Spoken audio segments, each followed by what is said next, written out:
జాషువా జీవితంలో మచ్చలేదండి. Never failing man అంటే ఎవరన్నా ఉన్నారంటే ఎవరండి? కొన్నిసార్లు ఫెయిల్యూర్ తట్టుకోలేము మనం. ఈ ఇయర్లో ఏదైనా ఫెయిల్యూర్ వచ్చిందా? ఈ వాక్యం నీ కొరకే. మోషే ప్రార్థన, why are you paining us? Yehoshua ప్రార్థన, why are you failing us? Daveedu ప్రార్థన, why are you not answering us? Yeshaya ప్రార్థన, why have you backslid? ఎందుకు వెనక జారిపోయాం? ఇర్మియా ప్రార్థన, ఎందుకు మాకు స్వస్థత రావట్లే? ఈరోజు యేసు ప్రభులో కల్వరి సిలువలో ప్రతి సమస్య, ప్రతి కన్నీరు, ప్రతి వేదన జవాబు ఒకటే. ఒక్కసారి కల్వరి సిలువ వైపు చూడు. శాశ్వతంగా మూగబోతాయి నీ ప్రశ్నలు ఏమైనా సరే, ఒక్కసారి సిలువ వైపు చూడు. ఎందుకంటే ఆ కేక వేసిన తర్వాత ప్రభు అన్నాడు, ఇట్ ఈస్ ఫినిష్డ్, ఇది సమాప్తం. అనుదినము ఆయన మన భారంలో ఏం చేస్తున్నాడు? భరిస్తున్నాడు. ఎవ్రీడే అనుదినము ఆయన మన భారాలు ఏం చేస్తున్నాడు? భరిస్తాడు. ఎలా భరిస్తున్నాడు మన భారాన్ని అంటే, ఒకసారి ప్రభా నా వల్ల కాదు ప్రభా, ఇంక నేను మోయలేను ప్రభా అంటే, మోయలేని భారములు నా వల్ల కాదంటే ప్రభు అంటాడు, నువ్వేం వరిగాకు, నా కాడి సులువైనది, నా భారము తేలికైనది. ఒకవైపు నేను మోస్తాను, ఇంకోవైపు నువ్వు మోయడానికి ప్రయత్నించు. చూడండి, రెండెద్దులు గల కాడి వాస్తవంగా ఒంటెద్దు అయితే భారం ఎక్కువ ఉంటుంది. అది అవతలవైపు రెండెద్దులు ఉన్నాయనుకోండి, అవతలవైపు ఎవరు మోస్తున్నారు? దేవుడు మోస్తున్నాడు. ఇవతలవైపు ఎవరు ఉన్నామండి? మనం ఉన్నాం. సగం బరువు ఎవరు మోస్తున్నట్లు? దేవుడే మోస్తున్నాడు. అందుకో ప్రభు అంటే అనుదినం మన భారం ఏం చేస్తాడు? భరిస్తూ ఉంటాడు. కొన్నిసార్లు మన జీవితంలో ఒక ఫ్రస్ట్రేటింగ్ పాయింట్ వచ్చి, బ్రేకింగ్ పాయింట్ వచ్చి, నా వల్ల కాదు ఇది, I can't take this anymore.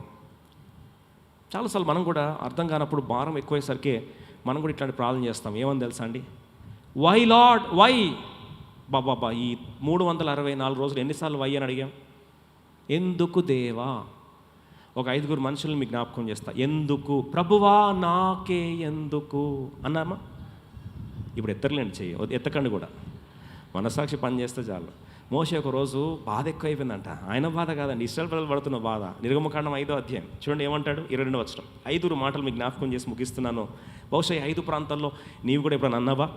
ఇదే మాట అన్నావా? అయితే ఈరోజు జవాబు దేవుడు ఇస్తున్నాడు. చూడండి, మోషే యెహోవా యొద్దకు తిరిగి వెళ్ళి, ప్రభువా నీవేళ ఈ ప్రజలకు కీడు చేసితివి, నన్నేలా పంపితివి. ఒక నిమిషం, నన్ను ఎందుకు పంపించావు? Why did you take your children through all this pain? నీ బిడ్డలకు నువ్వు ఎందుకు ఈ కీడు చేస్తున్నావు? ఎందుకు ప్రభా, ఎందుకు ప్రభా? నన్ను ఎందుకు పిలిచావు? నీ బిడ్డలను ఎందుకు నువ్వు బాధ పెడుతున్నావు ప్రభా? చాలాసార్లు అడుగుమా మనం కూడా.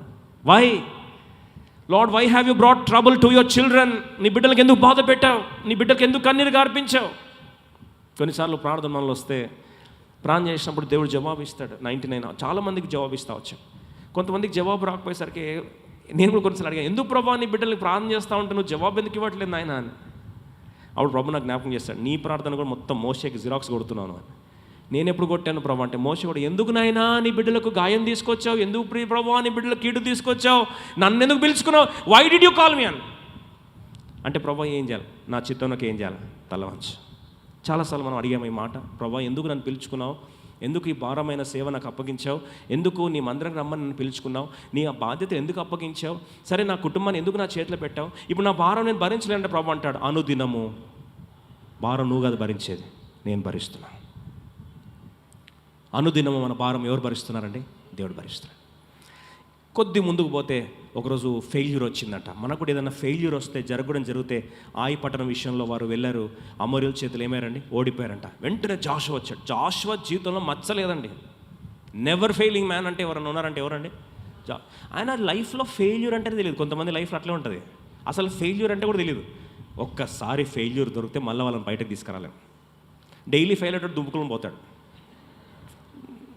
డైలీ ఫెయిల్ అయ్యేటోడు ఏమవుతాడండి? ఇట్స్ ఓకే అని పోతాడు. డైలీ తిట్లు తిన్నోడికి ఇంకో తిట్టు పెద్ద తిట్లా కనిపించదు. కానీ జాషువా లైఫ్లో ఫెయిల్యూర్ లేదంటండి.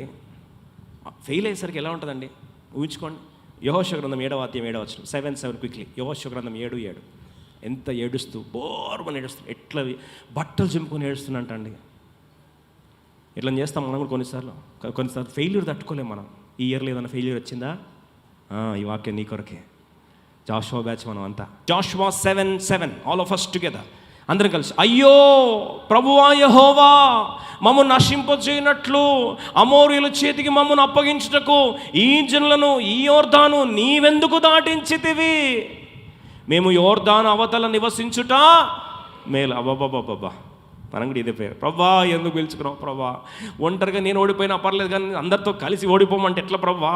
ఈ చెడ్డ పేరు నీకు రాదా ప్రభా? ఎన్నిసార్లు అంటామండి? యెహోషువ అడిగాడంట, వై దిస్ ఫెయిల్యూర్? కీర్తన 22:1. ఇది దావీదు ప్రార్థన. దావీదు అడిగాడు. అంతా వై బ్యాచే, వై లార్డ్ బ్యాచే. అందరం కలిసి 22:1. నా దేవా నీవు నన్ను ఇలా విడనాడుతీవి, నన్ను రక్షింపక నా అర్థధ్వని వినక నీవేలా దూరముగా ఉన్నావు. Why are you far away, why are you not giving answers to my prayers? ఇది మూడో ప్రార్థన. మొదటి ప్రార్థన, why this trouble, why this pain. రెండోది, వై దిస్ ఫెయిల్యూర్, ఎందుకు ఈ ఓటమి. మూడోది, why are you not answering my prayers? ఇన్ని సంవత్సరాలు ప్రార్థన చేస్తా ఉంటే జవాబు ఇవ్వవు ప్రభా. నా దేవా ఏలా నన్ను విడనాడుతీవి? ఎందుకు నాకు దూరంగా ఉన్నావు? ఎందుకు నాకు విముడు ఉన్నావు? నా ఆర్తతో నీకు వినిపించట్లేదా? అరుస్తూ ఉంటే నీకు చెవులు పని చేయట్లేదా ప్రభా అని ఏడుస్తూ ఉంటాం. నాలుగో ప్రార్థన చూస్తాం, యెషయా గ్రంథం 63:17, ఐషియా 63:17. ఇది ఎంత విషాదకరమైన ప్రార్థన అంటే, ప్రభా నీ మార్గం తప్పి తిరుగునట్లుగా మమ్మల్ని ఎందుకు తొలగజేసితివి? నీ భయము విడిచినట్లు మా హృదయములను నీవెందుకు కఠిన పరిస్థితివి? నీ దాసు నిమిత్తము, నీ స్వాస్థ్య గోత్రం నిమిత్తము తిరిగి రమ్మో ప్రభా. మేము బ్యాక్ స్లైడ్ అయిపోయాం ప్రభా. Why are we backslidden? ఎందుకు వెనక జారిపోయాం? అడిగావై ప్రశ్న, ఎందుకు నా బిడ్డలు వెనక జారిపోయారు? ఈరోజు ఆలోచించు, నీ కుటుంబం ముందుకు వెళ్ళాల్సింది వెనకకి వెళ్ళిపోయిందా ఈ సంవత్సరం? అడుగుతున్నా ఇదే ప్రశ్న. నాలుగో మాట, ఇర్మీయా గ్రంథం 14:19. నీవు యూదాను బొత్తిగా విసర్జించితివా, సియోను నీకు అసహ్యమైన, మాకు చికిత్స ఎందుకు దొరకడం లేదు? Why are you not healing us? Why are you not healing us? ఎందుకు మమ్ములను స్వస్థపరచడం లేదు? ఎందుకు మమ్ములను స్వస్థపరచడం లేదు? Why are you not healing us? ముగిస్తూ అడుగుతున్నా ప్రియ సోదరుడా, ఈ 5 ప్రార్థనలో మోషే ప్రార్థన, why are you paining us? Yehoshua ప్రార్థన, why are you failing us? Daveedu ప్రార్థన, why are you not answering us? Yeshaya ప్రార్థన, why have we backslide, ఎందుకు వెనక జారిపోయాం? ఇర్మీయా ప్రార్థన, ఎందుకు మాకు స్వస్థత రాట్లే? అన్ని ఏడుపులకు ఒక్క కన్నీరు, ఒక్క ఆర్తనాదం జవాబు. మత్తయి సువార్త 24:46. ఏది గుర్తు లేకుండా ఉందా లేకపోయినా ఈ ఒక్క మాట దయచేసి మర్చిపోదు. ఇంచుమించు 3 గంటలప్పుడు యేసు ఏలి ఏలి లామా సబక్తాని అని బిగ్గరగా కేక వేసను. ఆ మాటకు నా దేవా నన్నెందుకు చెయ్యి విడిచితివని అర్థం. వై హ్యావ్ యూ ఫర్సేకన్ అస్? నా చెయ్యి ఎలా విడిచితివి? ఒక మాట గమనిస్తాం. ఇవన్నీ క్వశ్చన్లకు ఎందుకు వై అని 5 మంది అడిగిన ప్రశ్నకు ఒక ఆఖరి ప్రశ్న వచ్చింది. అది అన్ని ప్రశ్నలకు జవాబుగా మార్చేసింది. ఏంటా కేక? కల్వరిశిలలో ఇంచుమించు మధ్యాహ్నం సమయంలో 12 గంటలకు కావస్తున్న సమయంలో 3 గంటల సమయంలో, నా దేవా ఏలా నా చెయ్యి విడిచితివి? My God why has thou forsaken me? ఒక మాట, అందరి ఆర్తనాదాల్లో, అందరి ఈ 5 ప్రశ్నలు ఈరోజు నీ కుటుంబంలో వచ్చి ఉంటే వాటన్నిటికీ జవాబు ఎక్కడ కనిపిస్తుంది తెలుసా? కల్వరి సిలువలో. ప్రభు అంటున్నాడు, నా చెయ్యి ఎలా విడిచితే? తండ్రి అంటున్నాడు, ఎందుకు నా చెయ్యి విడిచానంటే, నీ చెయ్యి నేను లోకమును ఎంతో ప్రేమించాను. ప్రేమిస్తే ఏం చేస్తావు ప్రభా?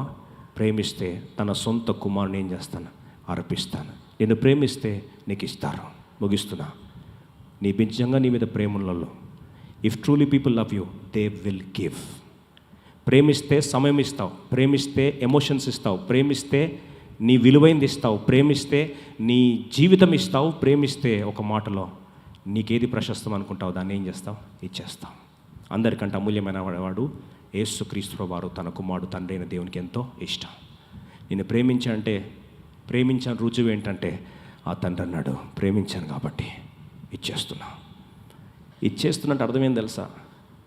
ఆ కుమారుని ఇస్తున్నప్పుడు ఏమని ఇచ్చాడంటే, ఇదిగో కన్యక గర్భవతి కుమారుడు కను, ఆయన పేరు ఇమ్మానుయేలు. ఇమ్మానుయేలు అంటే దేవుడే మనకు తోడు. ముగించుకుంటూ అడుగుతున్నా, నిజంగా ఎవరిని ఇష్టపడితే నేను వదిలేసి దూరము పోతారా? వచ్చి నీతో ఉంటారా? ఉన్నాడు చెప్పాడు. నిజంగా నేను ఇష్టపడితే నీతోనే ఉండడానికి ఇష్టపడతారు. దూరం చేస్తే గుండె పగిలిపోతుంది. ఎందుకు జైలు అంత భయంకరమైన శిక్ష తెలుసా? దూరం చేసి ఒంటరితనం ఇస్తే మనిషి తట్టుకోలేడు. దేవుడు ప్రేమించిన గుర్తు ఏంటంటే, ఆయనే వచ్చి ఆయన వచ్చి మనతో ఏం చేశాడు? ఉండిపోతా అన్నాడు. ఎట్లుంటావు ప్రభు అంటే అని అన్నాడు, నేనే ఇమ్మానుయేల్ని. ఇమ్మానుయేల్ అంటే దేవుడు మనకు తోడు. నీతో ఉండిపోతా. నీతో ఉండాలి అంటే నేను తండ్రి చేయని ఏం చేయాలి? విడిచిపెట్టాలి. ఈరోజు యేసు ప్రభులో కల్వరిశిలో ప్రతి సమస్య, ప్రతి కన్నీరు, ప్రతి వేదన జవాబు ఒకటే. ఒక్కసారి కల్వరిశిల వైపు చూడు. ఆయన ప్రేమను గుర్తు చేసుకుంటావా? ఈ ప్రశ్నలన్నీ మూగపోతాయి, శాశ్వతంగా మూగపోతాయి. If once you see the love of Jesus, if you see the love of God, every question has to be silenced forever. శాశ్వతంగా మూగపోతాయి నీ ప్రశ్నలు ఏమైనా సరే. ఒక్కసారి సిలువ వైపు చూడు. ఎందుకంటే ఆ కేక వేసిన తర్వాత ప్రభు అన్నాడు, ఇట్ ఈస్ ఫినిష్డ్. ఇది సమాప్తం. నీ కన్నీటికి జవాబు సమాప్తం. నీ అనారోగ్యానికి జవాబు సమాప్తం. నీ గాయానికి జవాబు ఆయన పొందిన దెబ్బలే మనకు స్వస్థత.